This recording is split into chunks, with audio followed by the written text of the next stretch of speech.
ಇದು ಮಂಗಳೂರಲ್ಲಿ ನಡೆದ ಭೀಕರ ಕೊಲೆ. ಒಬ್ಬ ಮಹಿಳೆಯನ್ನ ಪೀಸ್ ಮಾಡಿ ಕೊಲ್ಲಲಾಗಿತ್ತು.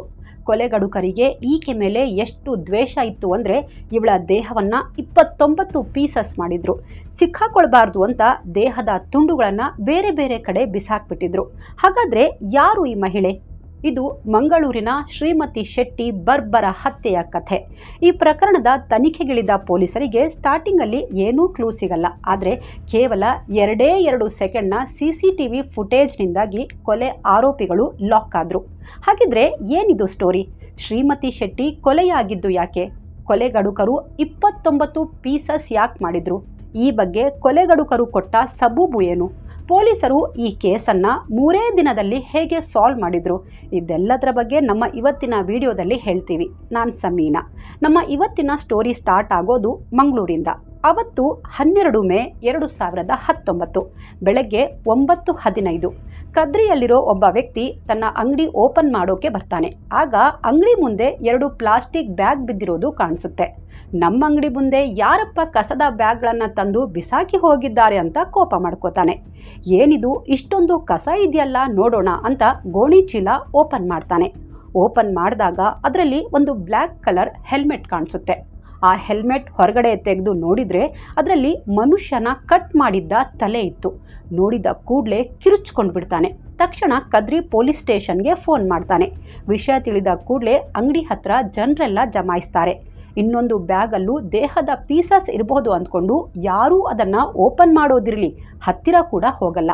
ಅಷ್ಟರಲ್ಲಿ ಕದ್ರಿ ಪೊಲೀಸರು ಸ್ನಿಫರ್ ಡಾಗ್ ಸ್ಕ್ವಾಡ್ ಜೊತೆ ಸ್ಥಳಕ್ಕೆ ಬರ್ತಾರೆ. ಮೊದಲಿಗೆ ಹೆಲ್ಮೆಟ್ ಮತ್ತು ಅದರಲ್ಲಿದ್ದ ತಲೆಯ ಪರಿಶೀಲನೆ ಮಾಡ್ತಾರೆ. ಆ ತಲೆ ಒಬ್ಬ ಮಹಿಳೆಯದ್ದಾಗಿತ್ತು. ಅವಳು ಹಣೆಗೆ ಬೊಟ್ಟು ಇಟ್ಕೊಂಡಿದ್ಲು. ಅವಳ ತಲೆ ಕೂದಲು ತುಂಬ ಉದ್ದ ಇತ್ತು. ಪೊಲೀಸರು ಇನ್ನೊಂದು ಬ್ಯಾಗ್ ಓಪನ್ ಮಾಡ್ತಾರೆ. ಅದರಲ್ಲೂ ಮನುಷ್ಯನ ಕೈ ಮತ್ತು ದೇಹದ ಕೆಲ ಚಿಕ್ಕ ಪೀಸಸ್ಗಳಿದ್ವು. ಅದು ಕೂಡ ಇದೇ ಮಹಿಳೆಯದ್ದು ಅಂತ ಅನ್ನಿಸ್ತಾ ಇತ್ತು. ಪೊಲೀಸರು ಸ್ನಿಫರ್ ಡಾಗ್ಗಳನ್ನು ಕರ್ಕೊಂಡು ಅಕ್ಕಪಕ್ಕ ಇನ್ನೇನಾದರೂ ಅವಶೇಷಗಳು ಸಿಗುತ್ತಾ ಅಂತ ಹುಡುಕ್ತಾರೆ. ಆದರೆ ಎಷ್ಟು ಹುಡುಕಿದ್ರೂ ಏನೂ ಸಿಗಲ್ಲ. ಅದಕ್ಕೆ ಸಿಕ್ಕ ಅವಶೇಷಗಳನ್ನು ಮಂಗಳೂರಿನ ವೆನ್ಲಾಕ್ ಆಸ್ಪತ್ರೆಗೆ ಫಾರೆನ್ಸಿಕ್ಗೆ ಕಳಿಸ್ತಾರೆ. ವಿಷಯ ಅಕ್ಕಪಕ್ಕದ ಸ್ಟೇಷನ್ಗಳಿಗೂ ಗೊತ್ತಾಗಿತ್ತು. ಅದೇ ದಿನ ಅಂದರೆ 12 ಮೇ 2019 ಕ್ರಿಶ್ಚಿಯನ್ ಸ್ಮಶಾನದ ಹತ್ರ ಒಂದು ಗೋಣಿ ಚೀಲ ಬಿದ್ದಿತ್ತು. ಅದನ್ನು ನೋಡಿದವರು ಪೊಲೀಸರಿಗೆ ಫೋನ್ ಮಾಡ್ತಾರೆ. ಸರ್, ಇಲ್ಲಿ ಸ್ಮಶಾನದಲ್ಲಿ ಗೋಣಿ ಚೀಲದಲ್ಲಿ ಏನೋ ಇದೆ ಸರ್, ಅದರಿಂದ ಕೆಂಪು ಕಲರ್ ರಕ್ತದ ಥರ ಲೀಕ್ ಆಗ್ತಾ ಇದೆ ಸರ್ ಅಂತಾರೆ. ನಂದಿಗುಡ್ಡ ಪೊಲೀಸರು ತಕ್ಷಣ ಸ್ಥಳಕ್ಕೆ ಬರ್ತಾರೆ. ಗೋಣಿ ಪರಿಶೀಲನೆ ಮಾಡಿದಾಗ ಅದರಲ್ಲೂ ಮಾನವನ ದೇಹದ ಪೀಸಸ್ಗಳಿದ್ವು. ಅದು ಮಹಿಳೆಯ ಹೊಟ್ಟೆಯ ಭಾಗದ ತುಂಡುಗಳು. ಬೆಳಗ್ಗೆ 2 ಕವರಲ್ಲಿ ಸಿಕ್ಕ ದೇಹದ ತುಂಡುಗಳು ಮತ್ತು ಇಲ್ಲಿ ಸ್ಮಶಾನದಲ್ಲಿ ಸಿಕ್ಕಿರೋ ತುಂಡುಗಳು ಎರಡೂ ಒಂದೇ ಮಹಿಳೆಯದ್ದಿರಬಹುದಾ ಅಂತ ಯೋಚಿಸ್ತಾರೆ. ಹಾಗಾಗಿ ನಂದಿಗುಡ್ಡ ಪೊಲೀಸರು ಕದ್ರಿ ಪೊಲೀಸರಿಗೆ ಇನ್ಫಾರ್ಮ್ ಮಾಡ್ತಾರೆ. ಆ ಗೋಣಿ ಚೀಲದಲ್ಲಿದ್ದ ಪೀಸ್ಗಳನ್ನು ವೆನ್ಲಾಕ್ ಆಸ್ಪತ್ರೆಗೆ ಕಳಿಸ್ತಾರೆ. ಇಡೀ ಮಂಗಳೂರಲ್ಲಿ ಸುದ್ದಿ ಹರಡಿತ್ತು. ಯಾರೋ ಜನರನ್ನ ಕೊಂದು ಕತ್ತರಿಸಿ ಹೀಗೆ ಕವರಲ್ಲಿ ಗೋಣಿ ಚೀಲದಲ್ಲಿ ತುಂಬಿ ಬಿಸಾಕ್ತಾ ಇದ್ದಾರೆ ಅಂತ. ಸಹಜವಾಗೇ ಜನರಲ್ಲಿ ಗಾಬರಿ ಮೂಡಿತ್ತು. ಮಂಗಳೂರು ಕಮಿಷನರ್ಗೂ ವಿಷಯ ತಲುಪಿತ್ತು. ಈ ಕೇಸನ್ನು ಅವರು ಗಂಭೀರವಾಗಿ ತಗೊಳ್ತಾರೆ. 30 ಪೊಲೀಸರ ಒಂದು ಟೀಮ್ ರೆಡಿ ಮಾಡ್ತಾರೆ. ಇದರಲ್ಲಿ ಸೆಂಟ್ರಲ್ ಕ್ರೈಮ್ ಬ್ರಾಂಚ್ನ ಆಫೀಸರ್ಗಳನ್ನು ಇನ್ವಾಲ್ವ್ ಮಾಡ್ತಾರೆ. ಯಾಕಂದರೆ CCB ಇಂತಹ ಕೇಸ್ಗಳನ್ನು ಕ್ರ್ಯಾಕ್ ಮಾಡೋದ್ರಲ್ಲಿ ಎಕ್ಸ್ಪರ್ಟ್. ಇಲ್ಲಿ ತನಕ ತಲೆ, ಕೈ ಮತ್ತು ಹೊಟ್ಟೆಯ ಭಾಗಗಳು ಸಿಕ್ಕಿದ್ವು. ಹಾಗೆ ಕದ್ರಿ ಪಾರ್ಕ್ ಹತ್ರ ಕಾಲುಗಳು ಸಿಕ್ಕಿದ್ವು. ಸಿಕ್ಕ ಅವಶೇಷಗಳನ್ನೆಲ್ಲ ಜಾಯಿನ್ ಮಾಡಿ ಫಾರೆನ್ಸಿಕ್ ಅಧಿಕಾರಿ ಡಾಕ್ಟರ್ ಜಗದೀಶ್ ರಾವ್ ಶವಪರೀಕ್ಷೆ ಮಾಡ್ತಾರೆ. ಇವೆಲ್ಲ ಪೀಸ್ಗಳು ಒಬ್ಬ ಮಹಿಳೆಯದ್ದು. ಇವಳು 33ರಿಂದ 40 ವರ್ಷದವಳಾಗಿರ್ಬೋದು ಅಂತ ರಿಪೋರ್ಟ್ ಕೊಡ್ತಾರೆ. ಆದರೆ ಸತ್ತವಳು ಯಾರು, ಎಲ್ಲಿಯವಳು, ಇದರ ಬಗ್ಗೆ ಪೊಲೀಸರಿಗೆ ಏನೂ ಕ್ಲೂ ಸಿಕ್ಕಿರಲಿಲ್ಲ. ಕೊಲೆಯಾಗಿ 24ರಿಂದ 30 ಗಂಟೆ ಕಳೆದಿರುತ್ತೆ. ಬಟ್ ಕೊಲೆಯಾದವಳ ಬಗ್ಗೆ, ಕೊಲೆ ಮಾಡಿದವರ ಬಗ್ಗೆ ಯಾವ ಕ್ಲೂ ಸಿಕ್ಕಿರಲ್ಲ. ಮೊದಲಿಗೆ ಪೊಲೀಸರು ಆ ಮಹಿಳೆ ಯಾರು ಅನ್ನೋದರ ಬಗ್ಗೆ ತನಿಖೆಗಿಳಿತಾರೆ. ಮಂಗಳೂರಿನ ಬೇರೆ ಸ್ಟೇಷನ್ಗೆ ಮಾಹಿತಿ ಕೊಡ್ತಾರೆ. ಇತ್ತೀಚೆಗೆ ಯಾವುದಾದ್ರೂ ಲೇಡಿಯ ಮಿಸ್ಸಿಂಗ್ ಕಂಪ್ಲೇಂಟ್ ಇದೆಯಾ ಚೆಕ್ ಮಾಡಿ ಕದ್ರಿ ಪೊಲೀಸರ ಸ್ಪೆಷಲ್ ಟೀಮ್ಗೆ ಮಾಹಿತಿ ಕೊಡಿ ಅಂತಾರೆ. ಆದರೆ ಬೆಳಗ್ಗೆ ಮುಗಿದು ರಾತ್ರಿ ಆದರೂ ಏನೂ ಮಾಹಿತಿ ಸಿಗಲ್ಲ. ಈ ಲೇಡಿ ಬಗ್ಗೆ ಯಾರೂ ರಿಪೋರ್ಟ್ ಬರ್ಸೋಕೆ ಬರಲ್ಲ. ಅಷ್ಟೊತ್ತಿಗೆ ಒಬ್ಬ ವ್ಯಕ್ತಿ ಆ ರಾತ್ರಿ ಕದ್ರಿ ಪೊಲೀಸ್ ಸ್ಟೇಷನ್ಗೆ ಬರ್ತಾನೆ. ಸರ್, ನಮ್ಮಕ್ಕ ನಿನ್ನೆಯಿಂದ ನಾಪತ್ತೆಯಾಗಿದ್ದಾಳೆ. ಎಲ್ಲ ಕಡೆ ಹುಡುಕ್ತೆ, ಅವಳು ಎಲ್ಲೂ ಸಿಗ್ತಿಲ್ಲ. ಅವಳ ಫೋನ್ ಕೂಡ ಸ್ವಿಚ್ ಆಫ್ ಆಗಿದೆ ಅಂತ ಗಾಬರಿಯಲ್ಲಿ ಹೇಳ್ತಾನೆ. ಪೊಲೀಸರು ಅವನನ್ನು ಕೂರಿಸಿ ಎಲ್ಲ ಡೀಟೇಲ್ ಕೇಳ್ತಾರೆ. ಸರ್, ನನ್ನ ಅಕ್ಕನ ಹೆಸರು ಶ್ರೀಮತಿ ಶೆಟ್ಟಿ. ಅವಳಿಗೆ 37 ವರ್ಷ. ಅವಳಿಗೆ ಮದುವೆ ಆಗಿದೆ. ಅವಳು ಅತ್ತಾವರದಲ್ಲಿ ಇರ್ತಾ ಇದ್ಲು. ಅವಳದ್ದು ಅತ್ತಾವರದಲ್ಲೇ ಶ್ರೀಪೊಳಲಿ ಹೆಸರಿನ ಒಂದು ಎಲೆಕ್ಟ್ರಾನಿಕ್ ಶಾಪ್ ಇದೆ. ಅದೇ ಶಾಪ್ಗೆ ಹೋಗಿ ಬರ್ತೀನಿ ಅಂತ ನಿನ್ನೆ ಬೆಳಗ್ಗೆ ಶ್ರೀಮತಿ ಶೆಟ್ಟಿ ಮನೆಯಿಂದ ಹೊರಟಿದ್ಲು. ಆದರೆ ಅಂಗಡಿಗೆ ರೀಚ್ ಆಗಿಲ್ಲ ಅಂತಾನೆ. ಅಂಗಡಿಯಲ್ಲಿ ಕೆಲಸ ಮಾಡ್ತಾ ಇದ್ದವರು ಇನ್ನೂ ತನಕ ಅಕ್ಕ ಅಂಗಡಿಗೆ ಬಂದಿಲ್ಲ ಅಂತ ಫೋನ್ ಮಾಡಿದರು. ಅದಕ್ಕೆ ನಾನು ಅವಳ ಫೋನ್ ಟ್ರೈ ಮಾಡಿದೆ. ಆದರೆ ಅವಳ ಫೋನ್ ಕನೆಕ್ಟ್ ಆಗಲಿಲ್ಲ. ಆಮೇಲೆ ಫೋನ್ ಸ್ವಿಚ್ ಆಫ್ ಅಂತ ಬಂತು. ಯಾವಾಗಲೂ ರಾತ್ರಿ 9 ಗಂಟೆ ತನಕ ಅಂಗಡಿ ಕ್ಲೋಸ್ ಮಾಡಿಕೊಂಡು ಮನೆಗೆ ಬಂದುಬಿಡ್ತಾ ಇದ್ಲು. ಆದರೆ ನಿನ್ನೆ ರಾತ್ರಿ ಮನೆಗೂ ಬಂದಿಲ್ಲ. ಬಹುಶಃ ಯಾರಾದರೂ ಫ್ರೆಂಡ್ ಮನೆಗೆ ಹೋಗಿರಬಹುದು. ಬೆಳಗ್ಗೆ ಬರ್ತಾಳೆ ಅಂತ ಅಂದ್ಕೊಂಡು ಸುಮ್ಮನಾದ್ವಿ. ಇಷ್ಟೊತ್ತು ವೇಟ್ ಮಾಡಿದ್ವಿ. ಆದರೆ ಅವಳು ಬರಲೇ ಇಲ್ಲ. ನಮಗೆ ಗೊತ್ತಿರೋ ಅವಳ ಕೆಲವು ಫ್ರೆಂಡ್ಸ್ನ ಕೇಳಿದ್ವಿ. ಅವರಿಗೂ ಗೊತ್ತಿಲ್ಲ ಸರ್, ಅದಕ್ಕೆ ಮಿಸ್ಸಿಂಗ್ ರಿಪೋರ್ಟ್ ಬರ್ಸೋಕೆ ಬಂದೆ ಅಂತಾನೆ. ಸರಿ ಅಂತ ಪೊಲೀಸರು ಅವಳು ಮನೆಯಿಂದ ಹೋಗುವಾಗ ಯಾವ ಕಲರ್ ಬಟ್ಟೆ ಹಾಕ್ಕೊಂಡಿದ್ಲು, ಹೋಗುವಾಗ ಏನು ಹೇಳಿ ಹೋದ್ಲು ಅಂತೆಲ್ಲ ಕೆಲವು ಜನರಲ್ ಪ್ರಶ್ನೆ ಕೇಳ್ತಾರೆ. ಹಾಗೆ ನೋಟ್ ಮಾಡ್ಕೋತಾರೆ. ನಮಗೆ ಇವತ್ತು ಬೆಳಗ್ಗೆ ಒಂದು ಶವ ಸಿಕ್ಕಿದೆ. ಅದು ಯಾರದ್ದು ಅಂತ ಗೊತ್ತಿಲ್ಲ. ನೀವು ನಮ್ಮ ಜೊತೆ ಬನ್ನಿ, ಒಮ್ಮೆ ನೀವು ನೋಡಿ ಅದು ನಿಮ್ಮಕ್ಕನ ಅಂತ ಚೆಕ್ ಮಾಡಿ ಅಂತಾರೆ. ಸರಿ ಅಂತ ಇನ್ವೆಸ್ಟಿಗೇಟಿಂಗ್ ಆಫೀಸರ್ ಅವನನ್ನು ತಮ್ಮ ಜೀಪಲ್ಲಿ ಕೂರಿಸಿಕೊಂಡು ಸೀದಾ ವೆನ್ಲಾಕ್ ಆಸ್ಪತ್ರೆಯ ಶವಾಗಾರಕ್ಕೆ ಹೋಗ್ತಾರೆ. ಅಲ್ಲಿ ತುಂಡು ತುಂಡಾಗಿದ್ದ ಶವವನ್ನು ಜೋಡಿಸಿ ಇಟ್ಟಿದ್ರು. ಅದನ್ನು ನೋಡಿ ಆ ವ್ಯಕ್ತಿ ಜೋರಾಗಿ ಅಳೋಕೆ ಸ್ಟಾರ್ಟ್ ಮಾಡ್ತಾನೆ. ಸರ್, ಇವಳೇ ನಮ್ಮಕ್ಕ ಶ್ರೀಮತಿ ಶೆಟ್ಟಿ. ಏನಾಯಿತು ಸರ್ ಇವಳಿಗೆ? ಯಾರು ಸರ್ ಇವಳನ್ನು ಇಷ್ಟೊಂದು ಭೀಕರವಾಗಿ ಕೊಲೆ ಮಾಡಿ ಕತ್ತರಿಸಿರೋದು ಅಂತ ಕಣ್ಣೀರು ಹಾಕ್ತಾನೆ. ಅವನನ್ನು ಸಮಾಧಾನಪಡಿಸಿ ಅವನ ಸ್ಟೇಟ್ಮೆಂಟ್ ತಗೋತಾರೆ. ನಂತರ ರಿಲೇಟಿವ್ಸ್ಗೆಲ್ಲ ಶ್ರೀಮತಿ ಶೆಟ್ಟಿ ಕೊಲೆ ಬಗ್ಗೆ ಮಾಹಿತಿ ಕೊಡ್ತಾನೆ. ಕೊನೆಗೂ 3 ದಿನದ ಬಳಿಕ ಕೊಲೆಯಾದ ಮಹಿಳೆ ಯಾರು ಅನ್ನೋದು ಪೊಲೀಸರಿಗೆ ಗೊತ್ತಾಗಿತ್ತು. ನೆಕ್ಸ್ಟ್ ಇದ್ದ ಚಾಲೆಂಜ್ ಅಂದರೆ ಇವಳನ್ನು ಕೊಲೆ ಮಾಡಿರೋರನ್ನು ಪತ್ತೆ ಮಾಡೋದು. ಮೀಡಿಯಾ ರಿಪೋರ್ಟ್ಸ್ ಪ್ರಕಾರ ಶ್ರೀಮತಿ ಶೆಟ್ಟಿಗೆ ಮದುವೆಯಾಗಿತ್ತು. ಆದರೆ ಗಂಡ ಹೆಂಡತಿ ಮಧ್ಯೆ ಏನೋ ಕಿರಿಕಾಗಿ ಇಬ್ಬರು ಸೆಪ್ರೇಟ್ ಆಗಿದ್ರು. ಅದಕ್ಕೆ ಸ್ವಲ್ಪ ದಿನ ಶ್ರೀಮತಿ ತನ್ನ ಸೋದರತ್ತೆ ಜೊತೆ ಇರ್ತಾ ಇದ್ರು ಎನ್ನಲಾಗಿದೆ. ಆಮೇಲೆ ತಾನೇ ಕಷ್ಟಪಟ್ಟು ದುಡಿದು ತನ್ನದೇ ಒಂದು ಸ್ವಂತ ಮನೆ ಕಟ್ಕೊಂಡು ಸೆಪ್ರೇಟ್ ಆಗಿ ಅದೇ ಮನೆಯಲ್ಲಿ ಒಬ್ಬರೇ ಇರ್ತಿದ್ರು ಎನ್ನಲಾಗಿದೆ. ಅಪ್ಪ ಅಮ್ಮ ಸಹೋದರ ಅಲ್ಲೇ ಅಕ್ಕಪಕ್ಕ ಬೇರೆ ಬೇರೆ ಮನೆಯಲ್ಲಿ ಇರ್ತಿದ್ರು. ಹೀಗಿರುವಾಗ ಶ್ರೀಮತಿ ಶೆಟ್ಟಿ ಲೈಫಲ್ಲಿ ಒಬ್ಬ ವ್ಯಕ್ತಿಯ ಎಂಟ್ರಿ ಆಗಿತ್ತು. ಅವನು ಅವಳ ಕ್ಲೋಸ್ ರಿಲೇಟಿವ್ ಆಗಿದ್ದ. ಅವನ ಹೆಸರು ಸುದೀಪ್. ಈ ಸುದೀಪ್ ಜೊತೆ ಶ್ರೀಮತಿ ರಿಲೇಷನ್ಶಿಪ್ನಲ್ಲಿದ್ದಾಳೆ ಅನ್ನೋದು ಗೊತ್ತಾದಾಗ ಅಪ್ಪ ಅಮ್ಮ ಈ ಸಂಬಂಧ ಬೇಡ ಮಗಳೇ ಅಂತ ವಿರೋಧಿಸಿದ್ರಂತೆ. ಆದರೆ ಶ್ರೀಮತಿ ಕೇಳಲಿಲ್ಲ. ಮನೆಯವರ ವಿರೋಧದ ನಡುವೆಯೂ ಸುದೀಪ್ ಜೊತೆ ಮದುವೆ ಮಾಡ್ಕೋತಾಳೆ. ಅದು ಅವಳ 2ನೇ ಮದುವೆ. ಇದರಿಂದ ಅಪ್ಪ ಅಮ್ಮನಿಗೆ ಮಗಳ ಮೇಲೆ ಸಹಜವಾಗೇ ಕೋಪ ಇತ್ತು. ಆದರೆ ವಿಪರ್ಯಾಸ ಅಂದರೆ ಈ ಸಂಬಂಧನೂ ಜಾಸ್ತಿ ದಿನ ಉಳಿಲಿಲ್ಲ. ಸ್ವಲ್ಪ ದಿನದಲ್ಲೇ ಸುದೀಪ್ನಿಂದನೂ ಡೈವೋರ್ಸ್ ತಗೋಬಿಡ್ತಾಳೆ. ಶ್ರೀಮತಿ ಬಗ್ಗೆ ಇಷ್ಟೆಲ್ಲ ಮಾಹಿತಿಯನ್ನು ಪೊಲೀಸರು ಕಲೆ ಹಾಕಿದ್ರು. ಆರಂಭದಲ್ಲಿ ಪೊಲೀಸರಿಗೆ ಮೊದಲನೇ ಗಂಡ ಮತ್ತು 2ನೇ ಗಂಡ ಸುದೀಪ್ ಮೇಲೆ ಅನುಮಾನ ಬರುತ್ತೆ. ಮೊದಲು ಫಸ್ಟ್ ಹಸ್ಬೆಂಡ್ನ ಠಾಣೆಗೆ ಕರೆಸ್ತಾರೆ. ವಿಚಾರಣೆ ಮಾಡ್ತಾರೆ. ಮೇ 11ನೇ ತಾರೀಕು ನೀವೆಲ್ಲಿದ್ರಿ ಅಂತ ಆವಾಜ್ ಹಾಕೇ ಕೇಳ್ತಾರೆ. ಆ ದಿನ ಏನಾಯಿತು ಎಲ್ಲ ಡೀಟೇಲ್ ಆಗಿ ಹೇಳಿ ಅಂತಾರೆ. ಆಗ ಶ್ರೀಮತಿ ಮೊದಲ ಗಂಡ, ಸರ್, ಡೈವೋರ್ಸ್ ಆದಮೇಲೆ ನಾನು ಅವಳನ್ನು ಮೀಟ್ ಮಾಡೋಕ್ಕೆ ಟ್ರೈನೇ ಮಾಡಲಿಲ್ಲ ಅಂತಾನೆ. ಇವನ ಇನ್ಫಾರ್ಮೇಷನ್ನ ಪೊಲೀಸರು ಕ್ರಾಸ್ ಚೆಕ್ ಮಾಡಿಸ್ತಾರೆ. ಆತ ಹೇಳಿದ್ದು ನಿಜ. ಡೈವೋರ್ಸ್ ಆದಮೇಲಿಂದ ಇವನು ಶ್ರೀಮತಿ ಜೊತೆ ಟಚ್ಚಲ್ಲಿರಲಿಲ್ಲ. ಯಾವುದಕ್ಕೂ ಇರಲಿ ಅಂತ ಮೇ 11 ಮತ್ತು 12ಕ್ಕೆ ಇವನ ಫೋನ್ ಲೊಕೇಶನ್ ಟ್ರೇಸ್ ಮಾಡಿಸ್ತಾರೆ. ಆದರೆ ದೇಹದ ತುಂಡುಗಳು ಸಿಕ್ಕ ಜಾಗದಲ್ಲಾಗಲಿ, ಶ್ರೀಮತಿ ಅಂಗಡಿ ಹತ್ರ ಆಗಲಿ, ಅವಳ ಮನೆ ಹತ್ರ ಆಗಲಿ ಇವಳ ಮೊಬೈಲ್ ಲೊಕೇಶನ್ ತೋರಿಸಲ್ಲ. ಇವನು ನಿಜಾನೇ ಹೇಳ್ತಿದ್ದಾನೆ ಅಂತ ಅಂದ್ಕೊಂಡು, ಸರಿ ನೀವು ಹೊರಡಿ, ಬಟ್ ನಾವು ಹೇಳಿದಾಗ ವಿಚಾರಣೆಗೆ ಬರಬೇಕು ಅಂತ ಕಳಿಸ್ತಾರೆ. ನೆಕ್ಸ್ಟ್ 2ನೇ ಗಂಡನ ಸರದಿ. ಅವನ ಮನೆಗೆ ಹೋದಾಗ ಅವನು ಮನೆಯಲ್ಲಿ ಇರಲಿಲ್ಲ. ಮನೆಯವರ ಹತ್ರ ಕೇಳ್ತಾರೆ. ಆಗ ಮನೆಯವರು ಹೇಳಿದ ವಿಷಯ ಕೇಳಿ ಪೊಲೀಸರು ಶಾಕ್ ಆಗ್ತಾರೆ. ಯಾಕಂದರೆ ಸುದೀಪ್ ಮನೆಯವರು, ಸರ್, ಅವನೆಲ್ಲಿ ಹೊರಗಡೆ ಇರ್ತಾನೆ, ಯಾವುದೋ ಜೈಲಲ್ಲಿದ್ದಾನೆ ಅಂದಿದ್ರು. ಈ ಬಗ್ಗೆ ಪೊಲೀಸರು ವಿಚಾರಿಸಿದಾಗ ಈ ಸುದೀಪ್ ವಿರುದ್ಧ ಹಲವು ಕಳ್ಳತನದ ಆರೋಪಗಳಿರೋದು ಗೊತ್ತಾಗಿತ್ತು. ಅಲ್ಲದೆ ಅವನು ಜೈಲಲ್ಲಿದ್ದ. ಇದೇ ಕಾರಣಕ್ಕೆ ಶ್ರೀಮತಿ ಸುದೀಪ್ನಿಂದ ಡೈವೋರ್ಸ್ ತಗೊಂಡಿದ್ಲು ಅನ್ನೋದು ಗೊತ್ತಾಗುತ್ತೆ. ಮೊದಲ ಗಂಡ ಕೊಲೆ ಮಾಡಿಲ್ಲ. 2ನೇ ಅವನು ಆಲ್ರೆಡಿ ಜೈಲಲ್ಲಿದ್ದಾನೆ. ಮತ್ತೆ ಶ್ರೀಮತಿ ಕೊಲೆ ಮಾಡಿದವರು ಯಾರು? ಪೊಲೀಸರ ತನಿಖೆ ಬ್ಯಾಕ್ ಟು ಸ್ಕ್ವೇರ್ ಒನ್ ಬಂದು ನಿಂತಿತ್ತು. ಆದರೂ ಈ ಸುದೀಪ್ ಕ್ರಿಮಿನಲ್ ಆಗಿರೋದ್ರಿಂದ ಇವನೇ ಶ್ರೀಮತಿಗೆ ಏನಾದರೂ ಮಾಡಿಸಿರಬಹುದಾ ಅಂತ ಪೊಲೀಸರು ಅನುಮಾನ ಪಡ್ತಾರೆ. ಸುದೀಪ್ ತುಂಬ ದಿನಗಳಿಂದ ಜೈಲಲ್ಲಿದ್ದಾನೆ. ಇವನೇ ಕೊಲೆ ಮಾಡೋಕ್ಕೆ ಸಾಧ್ಯ ಇಲ್ಲ. ಆದರೆ ಜೈಲಲ್ಲಿತ್ಕೊಂಡೇ ಸುಪಾರಿ ಕೊಟ್ಟು ಕೊಲೆ ಮಾಡಿಸಿರಬಹುದಾ ಅಂತ ಯೋಚಿಸ್ತಾರೆ. ಯಾಕಂದರೆ ಈ ಹಿಂದೆ ಕೂಡ ಇಂಥ ಹಲವು ಕ್ರೈಮ್ಗಳು ಆಗಿವೆ. ಸೊ ಯಾವುದಕ್ಕೂ ಒಂದ್ಸಲ ವಿಚಾರಣೆ ಮಾಡೋಣ ಅಂತ ಪೊಲೀಸರು ಬಾಡಿ ವಾರೆಂಟ್ ಪಡೆದು ಸುದೀಪ್ ವಿಚಾರಣೆ ಮಾಡ್ತಾರೆ. ಮಾಡ್ತಾರೆ. ಆಗ ಸುದೀಪ್, ಸರ್ ಏನು ಹೇಳ್ತಾ ಇದ್ದೀರಾ, ನಾನು ಜೈಲಲ್ಲಿದ್ದೀನಿ, ನಾನು ಹೇಗೆ ಕೊಲೆ ಮಾಡೋಕ್ಕೆ ಸಾಧ್ಯ ಅಂತಾನೆ. ಅದೂ ಅಲ್ಲದೆ ಅವಳನ್ನು ನಾನು ಯಾಕೆ ಕೊಲೆ ಮಾಡಲಿ, ಅವಳನ್ನು ಕೊಲ್ಲೋಕೆ ನನ್ನ ಹತ್ರ ಮೋಟಿವ್ನೇ ಇಲ್ಲ ಅಂತಾನೆ. ಪೊಲೀಸರು ಇವನ ಸ್ಟೇಟ್ಮೆಂಟ್ ತಗೋತಾರೆ, ಕ್ರಾಸ್ ಚೆಕ್ ಮಾಡ್ತಾರೆ. ಶ್ರೀಮತಿ ಕೊಲೆಯಲ್ಲಿ ಅವನ ಪಾತ್ರ ಇಲ್ಲ ಅನ್ನೋದು ಕನ್ಫರ್ಮ್ ಆಗುತ್ತೆ. ಹಾಗಾದರೆ ಈ ಮಹಿಳೆಯನ್ನು ಯಾರು ಕೊಂದಿರಬಹುದು? ಪೊಲೀಸರ ತಲೆಬಿಸಿ ಜಾಸ್ತಿ ಆಗುತ್ತೆ. ಮೇ 13ನೇ ತಾರೀಕು ಕೂಡ KPT ಜಂಕ್ಷನ್, ಕೋಟಿ ಚೆನ್ನಯ್ಯ ಸರ್ಕಲ್ ಸೇರಿದಂತೆ ಇನ್ನೂ ಬೇರೆ ಬೇರೆ ಕಡೆ ಹಲವು ಬ್ಯಾಗ್ಗಳಲ್ಲಿ ಮನುಷ್ಯನ ದೇಹದ ಭಾಗಗಳು ಸಿಗ್ತಿರೋ ಬಗ್ಗೆ ಪೊಲೀಸರಿಗೆ ಫೋನ್ ಬಂದಿತ್ತು. ಪಾಲಿಥಿನ್ ಬ್ಯಾಗ್ಗಳಲ್ಲಿ ದೇಹದ ತುಂಡುಗಳು ಸಿಗ್ತಿರೋ ವಿಷಯ ಕೇಳಿ ಜನರೆಲ್ಲ ಮನೆಯಿಂದ ಹೊರಗಡೆ ಬರೋಕೆ ಹೆದರ್ತಾ ಇದ್ರು. ಹೀಗಾಗಿ ಈ ಕೇಸ್ ಬಗ್ಗೆ ಪೊಲೀಸರ ಮೇಲೆ ಪ್ರೆಷರ್ ಜಾಸ್ತಿ ಆಗಿತ್ತು. ಪೊಲೀಸರು ಯಾವ ಆ್ಯಂಗಲ್ನಿಂದ ತನಿಖೆ ಮಾಡಿದ್ರು ಕೊಲೆಯ ಉದ್ದೇಶವೇ ಕ್ಲಿಯರ್ ಆಗ್ತಾ ಇರಲಿಲ್ಲ. ಟೀಮ್ನ ಎಲ್ಲ ಆಫೀಸರ್ಗಳು ಸ್ಟೇಷನ್ನಲ್ಲಿ ಕೂತು ಡಿಸ್ಕಸ್ ಮಾಡ್ತಾರೆ. ಇಲ್ಲಿವರೆಗೆ ಮಾಡಿದ ತನಿಖೆಯನ್ನೆಲ್ಲ ರೀಕಾಲ್ ಮಾಡ್ತಾರೆ. ಒಂದು ಟೀಮ್ಗೆ ಈ ಶ್ರೀಮತಿ ಶೆಟ್ಟಿ ನಡೆಸ್ತಾ ಇದ್ದ Shri Polali electrical and electronic service ಅಂಗಡಿಗೆ ಯಾರ್ಯಾರು ಹೋಗ್ತಾರೆ ಬರ್ತಾರೆ ಅನ್ನೋದನ್ನು ಸ್ಟಡಿ ಮಾಡಿ ಅಂತಾರೆ.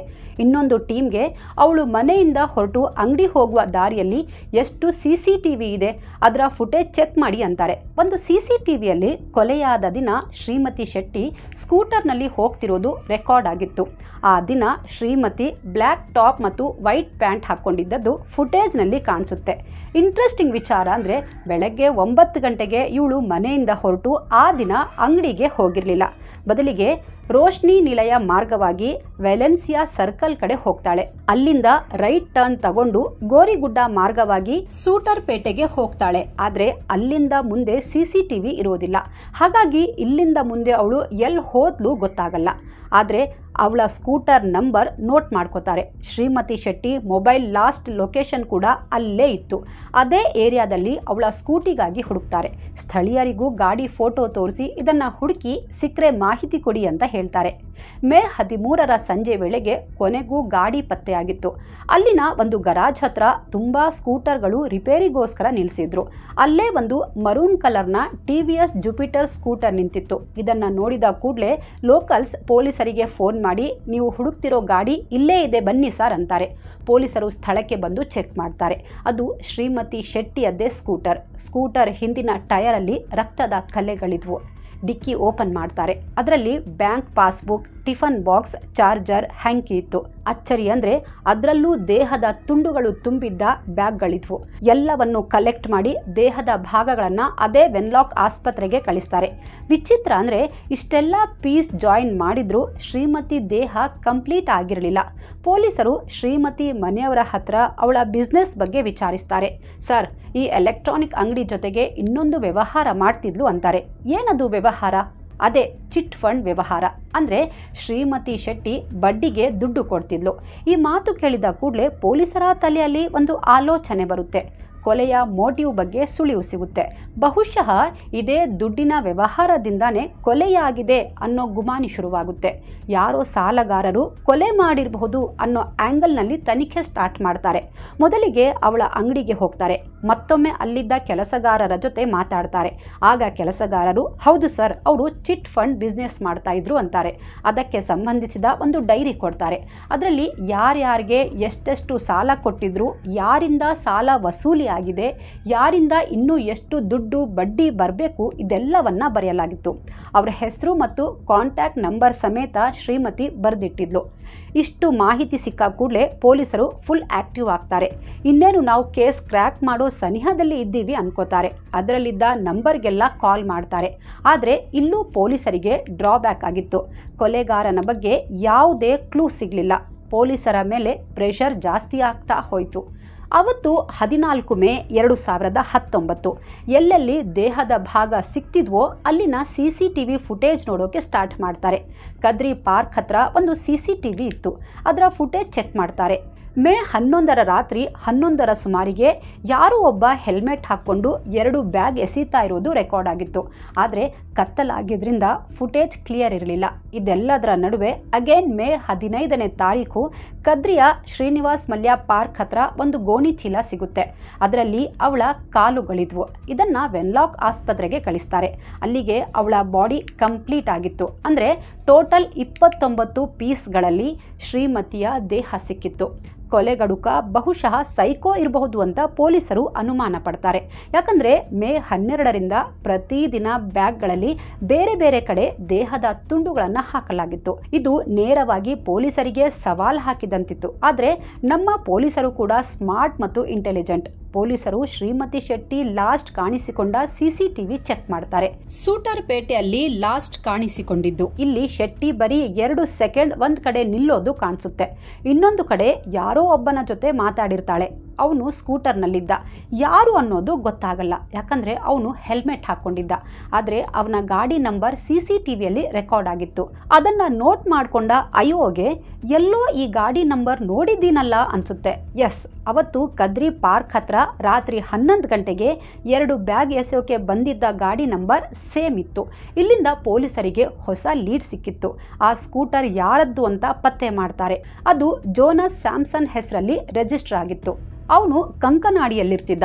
ಇಷ್ಟು ಗೊತ್ತಾದ ಕೂಡಲೇ ಪೊಲೀಸರ ಟೀಮ್ ಅವನ ಮನೆ ಅಂಗಳಕ್ಕೆ ಎಂಟ್ರಿ ಕೊಟ್ಟಿತ್ತು. ಪೊಲೀಸರು ಬರ್ತಿರೋದು ಗೊತ್ತಾದ ಕೂಡಲೇ ಸ್ಯಾಮ್ಸನ್ ಓಡ್ ಹೋಗಿ ಮನೆ ಬಾಗಿಲು ಬಂದ್ ಮಾಡ್ಕೋತಾನೆ. ಪೊಲೀಸರು ಎಷ್ಟೇ ಸಲ ಕೂಗಿದ್ರೂ ಬಾಗಿಲು ಓಪನ್ ಮಾಡಲ್ಲ. ಆಗ ಪೊಲೀಸರು ಬಾಗಿಲು ಒಡೆದು ಒಳಗೆ ಹೋಗ್ತಾರೆ. ಅಷ್ಟರಲ್ಲಿ ಅವನು ಒಂದು ಹರಿತವಾದ ಚಾಕು ತಗೊಂಡು ಸಾಯೋಕೆ ರೆಡಿ ಆಗಿದ್ದ. ತಕ್ಷಣ ಅವನನ್ನು ಹಿಡಿತಾರೆ. ಯಾಕೆ ನಮ್ಮನ್ನ ನೋಡಿ ಓಡಿ ಬಂದು ಬಾಗಿಲು ಹಾಕ್ಕೊಂಡೆ, ಯಾಕೆ ಸಾಯೋಕೆ ಹೊರಟಿದ್ಯಾ ಅಂತ ಕೇಳ್ತಾರೆ. ಸರ್, ನಾನು ಇಷ್ಟು ಬೇಗ ಸಿಕ್ಕಾಕೋತೀನಿ ಅಂತ ಅಂದ್ಕೊಂಡಿರಲಿಲ್ಲ ಅಂತಾನೆ. ಅಲ್ಲಿಗೆ ಶ್ರೀಮತಿಯನ್ನ ಕೊಲೆ ಮಾಡಿರೋ ಆ ಕೊಲೆಗಡುಕ ಇವನೇ ಅನ್ನೋದು ಕನ್ಫರ್ಮ್ ಆಗಿತ್ತು. ಕೊಲೆಯಾದ ಶ್ರೀಮತಿ ಶೆಟ್ಟಿಗೂ ನಿನ್ಗೂ ಏನು ಸಂಬಂಧ ಅಂತ ಕೇಳ್ತಾರೆ. ಅದಕ್ಕೆ ಜೋನಸ್ ಸ್ಯಾಮ್ಸನ್, ಸರ್, ನಾನು ಸಂಜೆ ಹೊತ್ತು ಕಬಾಬ್ ಹಾಕ್ತೀನಿ, ಅದಕ್ಕೋಸ್ಕರ ಶೆಟ್ಟಿ ಹತ್ರ ಸಾಲ ತಗೊಂಡಿದ್ದೆ, ಸರಿಯಾಗಿ ಬಡ್ಡಿನೂ ಕೊಡ್ತಿದ್ದೆ ಅಂತಾನೆ. ಅರೆ ಇಸ್ಕಿ, ಇವನು ಶ್ರೀಮತಿ ಹತ್ರ ಸಾಲ ತಗೊಂಡಿದ್ದಾನ? ನಾವು ಆ ಡೈರಿಯಲ್ಲಿದ್ದ ಎಲ್ರಿಗೂ ಫೋನ್ ಮಾಡಿ ಕೇಳಿದ್ವಲ್ಲ, ಇವನು ಹೇಗೆ ಮಿಸ್ ಆದ ಅಂದ್ಕೊಂಡು ಆ ಡೈರಿಯನ್ನು ಓಪನ್ ಮಾಡ್ತಾರೆ. ವಿಶೇಷ ಅಂದರೆ ಅದರಲ್ಲಿ ಅವನ ಹೆಸರು ಕೂಡ ಇತ್ತು. ಆದರೆ ಆ ಡೈರಿಯಲ್ಲಿ ಇವನ ಫುಲ್ ಹೆಸರು ಜೋನಸ್ ಸ್ಯಾಮ್ಸನ್ ಬದಲಿಗೆ ಬರೀ ಸ್ಯಾಮ್ಸನ್ ಅಂತ ಅಷ್ಟೇ ಬರೆದಿತ್ತು. ಆದರೆ ಸ್ಯಾಮ್ಸನ್ ಹೆಸರಿನವರು ತುಂಬ ಜನರಿದ್ರು. ಅದಕ್ಕೆ ಸ್ಯಾಮ್ಸನ್ನೇ ಈ ಜೋನಸ್ ಸ್ಯಾಮ್ಸನ್ ಅನ್ನೋದು ಗೊತ್ತಾಗಿರಲಿಲ್ಲ. ಚಾಕುವಿನಿಂದ ಸಾಯೋಕೆ ಟ್ರೈ ಮಾಡುವಾಗ ಇವನ ಕತ್ತಿನ ಭಾಗಕ್ಕೆ ಗಾಯ ಆಗಿತ್ತು. ಸೊ ಮೊದಲು ಪೊಲೀಸರು ಅವನನ್ನು ಕರ್ಕೊಂಡು ಹೋಗಿ ಆಸ್ಪತ್ರೆಗೆ ಅಡ್ಮಿಟ್ ಮಾಡ್ತಾರೆ. ಇವನ ಬಗ್ಗೆ ಡೀಟೇಲ್ಸ್ ತೆಗೆಸ್ತಾರೆ. ಇವನು ಈ ಹಿಂದೆ ಕೂಡ ಕೊಲೆ ಆರೋಪದಲ್ಲಿ ಜೈಲಿಗೆ ಹೋಗಿ ಬಂದಿರೋದು ಗೊತ್ತಾಗುತ್ತೆ. ಮೇ 18ಕ್ಕೆ ಇವನು ಡಿಸ್ಚಾರ್ಜ್ ಆದಮೇಲೆ ವಿಚಾರಣೆಗೆ ಠಾಣೆಗೆ ಕರ್ಕೊಂಡು ಬರ್ತಾರೆ. CCTV ಫುಟೇಜ್ ತೋರಿಸಿ ಇದು ನೀನೇ ಅಲ್ವಾ ಅಂತ ಕೇಳ್ತಾರೆ. ಆವತ್ತು ಅಲ್ಲಿ ನಿಂತ್ಕೊಂಡು ನೀವಿಬ್ರು ಏನು ಮಾತಾಡಿದ್ರಿ ಹೇಳು ಅಂತ ಕೇಳ್ತಾರೆ. ನಾನು ಸಿಕ್ಕಾಕೊಂಡಿದ್ದೀನಿ, ಇನ್ನು ನನ್ನ ಆಟ ನಡೆಯಲ್ಲ ಅಂತ ಅದಾಗಲೇ ಅವನಿಗೆ ಗೊತ್ತಾಗಿತ್ತು. ಹೆಚ್ಚು ನಖರ ಮಾಡದೆ ಸತ್ಯ ಒಪ್ಕೊಂಡ ಅಂತ ಪೊಲೀಸರು ಹೇಳಿದ್ದಾರೆ. ಅಲ್ಲಿಂದ ಒಂದು ಇಂಟ್ರೆಸ್ಟಿಂಗ್ ಸ್ಟೋರಿ ಓಪನ್ ಆಗಿತ್ತು. ಸರ್, ನನ್ನ ಹೆಸರು ಜೋನಸ್ ಸ್ಯಾಮ್ಸನ್, ನನಗೆ 40 ವರ್ಷ, ನನಗೆ ಮದುವೆ ಆಗಿದೆ. ನನ್ನ ಹೆಂಡತಿ ಹೆಸರು ವಿಕ್ಟೋರಿಯಾ ಮಥಾಯಸ್. ನಾವು ಮೊದಲು ಅತ್ತಾವರದಲ್ಲಿದ್ವಿ, ಈಗ ಸೂಟರ್ಪೇಟೆಯಲ್ಲಿ ವಾಸ ಮಾಡ್ತಾ ಇದ್ದೀವಿ. ಶ್ರೀಮತಿ ಶೆಟ್ಟಿ ಚಿಟ್ ಫಂಡ್ ನಡೆಸ್ತಾ ಇರೋದು ನನಗೆ ಗೊತ್ತಾಯಿತು. ಅವರ ಹತ್ರ 2 ಚೀಟಿ ಹಾಕಿದ್ದೆ. ನನ್ನ ಕಬಾಬ್ ಅಂಗಡಿಗೋಸ್ಕರ ನಾನು ಶೆಟ್ಟಿಯಿಂದ 2018ರಲ್ಲಿ 1 ಲಕ್ಷ ರೂಪಾಯಿ ಸಾಲ ತಗೊಂಡಿದ್ದೆ. ನಾನು ನಂದಿಗುಡ್ಡೆಯ ಬೀಚ್ ಹತ್ರ ಒಂದು ಓಮಿನಿ ಗಾಡಿ ಇಟ್ಕೊಂಡು ಅದರಲ್ಲಿ ಮೊಬೈಲ್ ಕ್ಯಾಂಟೀನ್ ನಡೆಸ್ತಾ ಇದ್ದೀನಿ. ನಮ್ಮಲ್ಲಿ ಕಬಾಬ್ ತುಂಬ ಫೇಮಸ್. ನನ್ನ ಅಂಗಡಿಯಲ್ಲಿ UP ಅವನೊಬ್ಬ ಕೆಲಸ ಮಾಡ್ತಾ ಇದ್ದ. ನಾನು ಎಲ್ಲ ರೆಡಿ ಮಾಡಿ ಕೊಡ್ತಿದ್ದೆ, ಅವನು ಕಬಾಬ್ ಹಾಕ್ತಾ ಇದ್ದ. ಅವನು ತುಂಬ ಚೆನ್ನಾಗಿ ಕಬಾಬ್ ಮಾಡ್ತಾ ಇದ್ದ. ಬಿಸ್ನೆಸ್ ಕೂಡ ಚೆನ್ನಾಗಿ ನಡೀತಾ ಇತ್ತು. 40,000 ಆಲ್ರೆಡಿ ರಿಟರ್ನ್ ಕೊಟ್ಟಿದ್ದೆ ಅಂತಾನೆ. ಮತ್ತ್ಯಾಕೆ ಅವಳನ್ನು ಕೊಲೆ ಮಾಡಿದೆ ಅಂತ ಪೊಲೀಸರು ಕೇಳ್ತಾರೆ. ಸರ್, ಸ್ವಲ್ಪ ದಿನದ ನಂತರ ನನ್ನ ಕುಕ್ UPಗೆ ಹೋಗ್ಬಿಟ್ಟ, ರಿಟರ್ನ್ ಬರಲೇ ಇಲ್ಲ. ನನಗೆ ಅವನ ಥರ ಕಬಾಬ್ ಹಾಕೋಕೆ ಆಗ್ತಾ ಇರಲಿಲ್ಲ. ಅದರಿಂದ ನನ್ನ ಬಿಸ್ನೆಸ್ ಕಡಿಮೆ ಆಯಿತು, ತುಂಬ ಲಾಸ್ ಆಯಿತು. ನಾನು ಹೋಟೆಲ್ ಮುಚ್ಚಿಬಿಟ್ಟೆ ಅಂತಾನೆ. ಇದರಿಂದ ಚೀಟಿ ದುಡ್ಡು ಕಟ್ಟೋಕೆ ತುಂಬ ಕಷ್ಟ ಆಗ್ತಿತ್ತು. ಈ ಶ್ರೀಮತಿ ಬೇರೆ ಚೀಟಿ ದುಡ್ಡು ಕೊಡು ಅಂತ ಜೀವ ತಿಂತಾ ಇದ್ಲು. ಅಸಲು ಬಡ್ಡಿ ಎರಡೂ ಕೊಡೋಕೆ ಆಗ್ತಾ ಇರಲಿಲ್ಲ. ಹೋಟೆಲ್ ನಡೀತಿರುವಾಗ ಪ್ರತಿ ತಿಂಗಳು ಅವಳಿಗೆ ಡೇಟ್ಗೆ ಸರಿಯಾಗಿ ದುಡ್ಡು ಬಡ್ಡಿ ಎಲ್ಲ ಕೊಡ್ತಾ ಇದ್ದೆ. ಆದರೆ ಲಾಸ್ ಆದಮೇಲೆ ನನ್ನ ಹತ್ರ ದುಡ್ಡು ಇರಲಿಲ್ಲ. ಆದರೆ ಶೆಟ್ಟಿ ನನಗೆ ಪದೇ ಪದೇ ಫೋನ್ ಮಾಡಿ ದುಡ್ಡು ಕೊಡು, ಬಡ್ಡಿ ಕೊಡು, ಚೀಟಿ ಕಟ್ಟು ಅಂತ ಹೇಳ್ತಾ ಇದ್ಲು. ನನ್ನ ಹತ್ರ ಈಗ ದುಡ್ಡಿಲ್ಲ ಅಂದರೆ ಜೋರಾಗಿ ಬೈತಾ ಇದ್ಲು ಅಂತಾನೆ. ಮೊದಲೇ ಕೆಲಸ ಇಲ್ಲ, ಮನೆ ಬಾಡಿಗೆನೂ ಕೊಡೋಕೆ ಆಗ್ತಾ ಇರಲಿಲ್ಲ. ನಾನಿದ್ದ ಮನೆ ಮಾಲೀಕ ದುಡ್ಡು ಕೊಡೋಕೆ ಆಗಲ್ಲ ಅಂದರೆ ಮನೆ ಖಾಲಿ ಮಾಡಿಬಿಡು, ಬೇರೆ ಮನೆ ನೋಡ್ಕೊ ಅಂತ ಖಡಕ್ಕಾಗಿ ಹೇಳಿದರು. ಇದರಿಂದ ನನಗೆ ತಲೆ ಚಿಟ್ಟು ಹಿಡಿದೋಗಿತ್ತು ಅಂತ ಹೇಳಿದ್ದ. ಅದಕ್ಕೆ ಪೊಲೀಸರು ಅಷ್ಟಕ್ಕೆ ಸಾಯಿಸ್ಬಿಟ್ಟ ಅಂತ ಕೇಳ್ತಾರೆ. ಇಲ್ಲ ಸರ್, ಇಷ್ಟು ಮಾತ್ರ ಅಲ್ಲ, ಅವಳದ್ದು ಒಂದು ಗುಣ ನನಗೆ ಹಿಡಿಸ್ತಾ ಇರಲಿಲ್ಲ. ಅವಳು ಎಲ್ಲರ ಮುಂದೆ ದುಡ್ಡು ಕೇಳ್ತಾ ಇದ್ಲು, ಯಾರೇ ಇರಲಿ ಮರ್ಯಾದೆನೇ ಕೊಡ್ತಾ ಇರಲಿಲ್ಲ. ಎಷ್ಟೋ ಸಲ ನನ್ನ ಹೆಂಡತಿ ಮುಂದೆನೇ ನನಗೆ ಅವಮಾನ ಮಾಡಿದ್ಲು. ನನ್ನ ಹೆಂಡತಿ ವಿಕ್ಟೋರಿಯಾಗೂ ಕೋಪ ಬಂದಿತ್ತು. ರೀ, ಆದಷ್ಟು ಬೇಗ ಆ ಹೆಂಗಸಿನ ದುಡ್ಡು ಅವಳ ಮುಖಕ್ಕೆ ತಂದು ಬಿಸಾಕಿ ಅಂದಿದ್ಲು. ಸರ್, ನನಗೂ ಸ್ವಾಭಿಮಾನ ಇದೆ. ನನಗೆ ತುಂಬ ನೋವಾಗಿತ್ತು. ಮೇ 8ರಿಂದನೂ ಕಂಟಿನ್ಯೂಸ್ ಆಗಿ ಫೋನ್ ಮಾಡ್ತಾನೇ ಇದ್ಲು. ಆವತ್ತು 10 ಮೇ 2019 ರಾತ್ರಿ ಹೊತ್ತಾಗಿತ್ತು. ಶೆಟ್ಟಿ ಫೋನ್ ಮಾಡಿದಾಗ ನಾನು ಪಿಕ್ ಮಾಡಲಿಲ್ಲ. ಆಗ ಮೆಸೇಜ್ ಮಾಡಿದ್ಲು, ದುಡ್ಡು ಕೊಡಲಿಲ್ಲ ಅಂದರೆ ಬೆಳಗ್ಗೆ ನಿಮ್ಮ ಮನೆಗೆ ಬರ್ತೀನಿ, ನಿನ್ನ ಮಾನ ಹರಾಜು ಹಾಕ್ತೀನಿ ಅಂದ್ಲು. ಮೊದಲೇ ಹೆಂಡತಿಗೆ ಅವಳು ಮನೆ ಹತ್ರ ಬರೋದು ಇಷ್ಟ ಇರಲಿಲ್ಲ. ಅದಕ್ಕೆ ನೀವು ಮನೆಗೆ ಬರಬೇಡಿ, ಆದಷ್ಟು ಬೇಗ ದುಡ್ಡು ಕೊಟ್ಬಿಡ್ತೀನಿ ಅಂದಿದ್ದೆ. ಆದರೆ ಅವಳು ಕೇಳಲಿಲ್ಲ. ಅವಳು ಮನೆಗೆ ಬರೋಕ್ಕಿಂತ ಮುಂಚೆ ನಾನೇ ಎಲ್ಲಾದರೂ ಹೋಗಿಬಿಡೋಣ ಅಂದ್ಕೊಂಡೆ. ಬೆಳಗ್ಗೆ ಬೇಗ ರೆಡಿಯಾಗಿ ಹೊರಟೆ. ಆದರೆ ನನ್ನ ಬ್ಯಾಡ್ ಲಕ್ಕೋ ಅವಳ ಬ್ಯಾಡ್ ಲಕ್ಕೋ ಗೊತ್ತಿಲ್ಲ. ಅವಳು ನನಗೆ ರೋಡಲ್ಲೇ ಸಿಕ್ಕಿದ್ಲು. ನನ್ನನ್ನು ನೋಡಿ ಬೈಕ್ ನಿಲ್ಲಿಸಿ ನನ್ನ ಜೊತೆ ಮಾತಾಡಿದ್ಲು. ಒಳ್ಳೆಯದಾಯಿತು ಇಲ್ಲೇ ಸಿಕ್ಕಿದ್ದು, ನಿನ್ನ ಮನೆಗೆ ಹೋಗ್ತಾ ಇದ್ದೆ ಅಂದ್ಲು. ಸರಿ ಬನ್ನಿ, ನಾನು ನಿಮ್ಮ ಜೊತೆ ಬರ್ತೀನಿ ಅಂತ ಅವಳ ಹಿಂದೆ ನಾನು ಹೊರಟೆ. ಮನೆಯಲ್ಲಿ ಅವಳನ್ನು ಕೂರಿಸಿ ನನಗೆ ಇನ್ನೂ ಸ್ವಲ್ಪ ಟೈಮ್ ಬೇಕು, ನಾನು ಎಲ್ಲೂ ಓಡ್ ಹೋಗಲ್ಲ ಅಂತ ಟೈಮ್ ಕೇಳಿದೆ. ಆದರೆ ಅವಳು ತುಂಬ ಕೋಪದಲ್ಲಿದ್ಲು. ಈಗಲೇ ನನಗೆ 60,000 ಬೇಕು ಅಂತ ಕೂತ್ಕೊಬಿಟ್ಲು. ವಿಕ್ಟೋರಿಯಾ ಮುಂದೆನೇ ಜೋರು ಮಾಡಿದ್ಲು, ಕಿರ್ಚಿದ್ಲು, ಗಲಾಟೆ ಮಾಡಿದ್ಲು, ನನ್ನ ಮರ್ಯಾದೆ ತೆಗೆದ್ಲು. ಇವಳ ನಿಂದನೆ ಕೇಳಿ ಆ ದಿನ ನನಗೂ ಪಿತ್ತ ನೆತ್ತಿಗೇರಿತು. ಇರು, ನಿನಗೆ ದುಡ್ಡು ಕೊಡ್ತೀನಿ ಅಂಥೇಳಿ ಮನೆ ಒಳಗಡೆ ಹೋಗಿ ಒಂದು ದಪ್ಪ ಮರದ ದೊಣ್ಣೆ ತಗೊಂಡು ಬಂದೆ. ಅದರಿಂದ ಅವಳ ತಲೆಗೆ ಜೋರಾಗಿ ಹೊಡೆದುಬಿಟ್ಟೆ. ನಾನು ಹೊಡೆದ ಏಟಿಗೆ ಅವಳು ಪ್ರಜ್ಞೆ ತಪ್ಪಿ ಕೆಳಗೆ ಬಿದ್ದೋದ್ಲು. ನಂತರ ವಿಕ್ಟೋರಿಯಾ ಮತ್ತು ನಾನು ಅವಳ ದೇಹವನ್ನು ಬಾತ್ರೂಮ್ಗೆ ಎಳ್ಕೊಂಡು ಹೋದ್ವಿ. ಅವಳ ಒಡವೆ ಎಲ್ಲ ಬಿಚ್ಕೊಂಡ್ವಿ. ನನ್ನ ಕಬಾಬ್ ಅಂಗಡಿಗೆ ಯೂಸ್ ಮಾಡ್ತಿದ್ದ ಹರಿತವಾದ ಚಾಕುಗಳು ಮನೆಯಲ್ಲೇ ಇದ್ವು. ನಾವಿಬ್ಬರು ಸೇರಿಕೊಂಡು ಬಾತ್ರೂಮಲ್ಲಿ ಅವಳನ್ನು ಕೊಂದು ಹಾಕಿದ್ವಿ. ನಂತರ 29 ಪೀಸಸ್ ಮಾಡಿದ್ವಿ. ಅಂಗಡಿಗೆ ಹೋಗಿ ಒಂದಷ್ಟು ಬ್ಯಾಗ್ಗಳನ್ನು ತಗೊಂಡು ಬಂದೆ. ಎಲ್ಲ ಬ್ಯಾಗ್ಗಳಲ್ಲಿ ಸ್ವಲ್ಪ ಸ್ವಲ್ಪ ದೇಹದ ತುಂಡುಗಳನ್ನು ತುಂಬಿಸಿದ್ವಿ. ರಾತ್ರಿ ಅವುಗಳನ್ನು ನನ್ನ ಸ್ಕೂಟರ್ನಲ್ಲಿ ಇಟ್ಕೊಂಡು ಬೇರೆ ಬೇರೆ ಕಡೆಗಳಲ್ಲಿ ಎಸೆದು ಬಿಟ್ಟೆ. ಅಲ್ಲದೆ ಅವಳ ಸ್ಕೂಟರ್ನಲ್ಲೂ ಕೆಲ ಬ್ಯಾಗ್ಗಳನ್ನು ಇಟ್ಟು ನಾಗೂರಿ ಬಳಿ ನಿಲ್ಲಿಸಿದ್ದೆ ಅಂತ ತಾನು ಮಾಡಿದ ಭಯಾನಕ ಮತ್ತು ಭೀಭತ್ಸ ಕೃತ್ಯದ ಬಗ್ಗೆ ಹೇಳಿದ್ದ. ಶೆಟ್ಟಿಯ ಪರ್ಸ್, ಸ್ಲಿಪ್ಪರ್ಗಳನ್ನು ವಿಕ್ಟೋರಿಯಾ ಮನೆಯಲ್ಲಿ ಸುಟ್ಟಾಕ್ಬಿಟ್ಲು ಅಂತಾನು ಹೇಳಿದ್ದ. ಇಷ್ಟೆಲ್ಲ ಮಾಡಿದ ಮೇಲೆ ನಾವಿಬ್ಬರೂ ಸೇರಿಕೊಂಡು ಇಡೀ ಮನೆಯನ್ನು ಕ್ಲೀನ್ ಮಾಡಿದ್ವಿ. ಹೆಂಡತಿ ವಿಕ್ಟೋರಿಯಾ ನಾನು ಈ ಮನೆಯಲ್ಲಿ ಇರಲ್ಲ ಅಂತ ತವರಿಗೆ ಹೋಗ್ಬಿಟ್ಲು ಅಂತ ಎಲ್ಲ ಸತ್ಯ ಬಾಯ್ಬಿಟ್ಟಿದ್ದ. ಪೊಲೀಸರು ಅವನನ್ನು ಸ್ಥಳ ಮಹಜರಿಗೆ ಕರ್ಕೊಂಡು ಹೋಗ್ತಾರೆ. ಬ್ಯಾಗ್ಗಳನ್ನು ಬಿಸಾಕಿದ್ದ ಜಾಗ ಎಲ್ಲ ತೋರಿಸಿದ್ದ. ಶವದ DNA ಪರೀಕ್ಷೆ ಮಾಡಿಸಿದ ನಂತರ ದೇಹವನ್ನು ಮನೆಯವರಿಗೆ ಹಸ್ತಾಂತರಿಸಿದ್ರು. ಮನೆಯವರು ಭಾರದ ಮನಸ್ಸಿನಿಂದ ವಿಧಿವಿಧಾನದಂತೆ ಅಂತ್ಯಕ್ರಿಯೆ ಮಾಡಿ ಮುಗಿಸಿದ್ರು. ಜೋನಸ್ ಸ್ಯಾಮ್ಸನ್ ಮತ್ತು ವಿಕ್ಟೋರಿಯಾ ಶ್ರೀಮತಿ ಶೆಟ್ಟಿ ಒಡವೆಗಳನ್ನೆಲ್ಲ ತನ್ನ ಫ್ರೆಂಡ್ ರಾಜುಗೆ ಮಾರಿಬಿಟ್ಟಿದ್ರು. ಇವನು ಮರಕಡ ತಾರಿಪಾಡಿ ಗುಡ್ಡೆ ಅವನು. ಇವನಿಂದ ಪೊಲೀಸರು ಒಡವೆಗಳನ್ನೆಲ್ಲ ವಶಪಡಿಸಿಕೊಂಡ್ರು. ಅವನನ್ನೂ ಅರೆಸ್ಟ್ ಮಾಡಿದ್ರು. ಎಲ್ಲರನ್ನ ನ್ಯಾಯಾಲಯಕ್ಕೆ ಹಾಜರುಪಡಿಸಿದ್ರು. ಅವತ್ತು ಸೆಪ್ಟೆಂಬರ್ 17, 2024 ಶ್ರೀಮತಿ ಶೆಟ್ಟಿ ಕೊಲೆ ಪ್ರಕರಣದಲ್ಲಿ 3 ಮೇಲಿನ ಆರೋಪ ಸಾಬೀತಾಯಿತು. ಮಂಗಳೂರಿನ 1ನೇ ಹೆಚ್ಚುವರಿ ಜಿಲ್ಲಾ ಮತ್ತು ಸತ್ರ ನ್ಯಾಯಾಲಯದ ನ್ಯಾಯಾಧೀಶರಾದ HS ಮಲ್ಲಿಕಾರ್ಜುನ ಸ್ವಾಮಿಯವರು ಗಂಡ ಹೆಂಡತಿ ಇಬ್ಬರಿಗೂ ಜೀವಾವಧಿ ಶಿಕ್ಷೆ ವಿಧಿಸಿ ಆದೇಶ ನೀಡಿದ್ರು. ಜೊತೆಗೆ ತಲಾ 25,000 ರೂಪಾಯಿ ದಂಡವನ್ನೂ ವಿಧಿಸಿದ್ರು. ಕದ್ದ ಮಾಲು ಇಟ್ಕೊಂಡ ಆರೋಪದಲ್ಲಿ ರಾಜುಗೆ 6 ತಿಂಗಳು ಜೈಲು ಮತ್ತು 5,000 ದಂಡ ವಿಧಿಸಿದ್ರು. ಜೊತೆಗೆ ಶ್ರೀಮತಿ ಶೆಟ್ಟಿ ಅವರ ತಾಯಿಗೆ ಕಾನೂನು ಸೇವಾ ಪ್ರಾಧಿಕಾರದ ಮೂಲಕ 75,000 ರೂಪಾಯಿ ನೀಡಬೇಕು ಅಂತ ನ್ಯಾಯಾಲಯ ಆದೇಶಿಸಿದೆ. ಹೀಗೆ ಬರೀ 2 ಸೆಕೆಂಡ್ನ CCTV ಫುಟೇಜ್ನಿಂದಾಗಿ ಆರೋಪಿಗಳಿಬ್ರು ಸಿಕ್ಕಾಕೊಂಡ್ರು. ಕದ್ರಿ ಠಾಣೆಯ ನಿರೀಕ್ಷಕ ಮಹೇಶ್ ಎಂ ಅವರು ಈ ಪ್ರಕರಣದ ತನಿಖೆ ಕೈಗೊಂಡಿದ್ರು. ಅಲ್ಲ, ಕಷ್ಟ ಇದೆ, ಹಣದ ಸಹಾಯ ಮಾಡಿ ಅಂತ ಬಂದ ಸ್ಯಾಮ್ಸನ್ ಸಾಲ ತಗೊಂಡ್ಮೇಲೆ ವಾಪಸ್ ಕೊಡಬೇಕಿತ್ತು ಅಲ್ವಾ? ಸಾಲ ವಾಪಸ್ ಕೇಳಿದ್ಕೆ ಹೀಗೆ ಕೊಲೆನೇ ಮಾಡಿಬಿಟ್ರೆ ಮುಂದೆ ಯಾರಾದರೂ ನಿಜಕ್ಕೂ ಸಹಾಯ ಮಾಡಿ ಅಂತ ಬರೋರಿಗೆ ಯಾರಾದರೂ ಸಹಾಯ ಮಾಡ್ತಾರಾ? ಪಾಪ ಶ್ರೀಮತಿ ಕೊಟ್ಟ ಸಾಲ ವಾಪಸ್ ಕೇಳಿ ಹೆಣವಾಗಿ ಹೋದ್ಲು. ಈ ಚೀಟಿ ವ್ಯವಹಾರನೇ ಹಾಗೆ, ಸ್ವಲ್ಪ ಸ್ಟ್ರಿಕ್ಟ್ ಇರಲೇಬೇಕು. ಇಲ್ಲಾಂದರೆ ಜನ ಚೀಟಿ ಎತ್ಕೊಂಡು ದುಡ್ಡು ಕೊಡಲ್ಲ, ಇಲ್ಲಾಂದರೆ ಓಡ್ ಹೋಗ್ಬಿಡ್ತಾರೆ. ಚೀಟಿ ಹಾಕಿರೋರೆಲ್ಲರಿಗೂ ಪ್ರಾಬ್ಲಮ್ ಆಗುತ್ತೆ. ಹೀಗೆ ಎಲ್ಲರೂ ಮಾಡಿದರೆ ಚೀಟಿ ಮಾಡೋರು ಪಾಪರಾಗ್ಬಿಡ್ತಾರೆ. ಆದರೆ ಏನೇ ವ್ಯವಹಾರ ಮಾಡಿದರೂ ಕಾನೂನಾತ್ಮಕವಾಗೇ ಮಾಡಬೇಕು. ಆಗ ಅಟ್ಲೀಸ್ಟ್ ಕಾನೂನಿನ ರಕ್ಷಣೆ ಇರುತ್ತೆ, ಇಲ್ಲಾಂದರೆ ತೊಂದರೆಗೆ ಸಿಲುಕ್ತೀರಾ. ಎಚ್ಚರ. ಈ ಕೇಸ್ ಬಗ್ಗೆ ನಿಮಗೆ ಏನು ಅನಿಸುತ್ತೆ? ಕಾಮೆಂಟ್ ಮಾಡಿ ತಿಳಿಸಿ.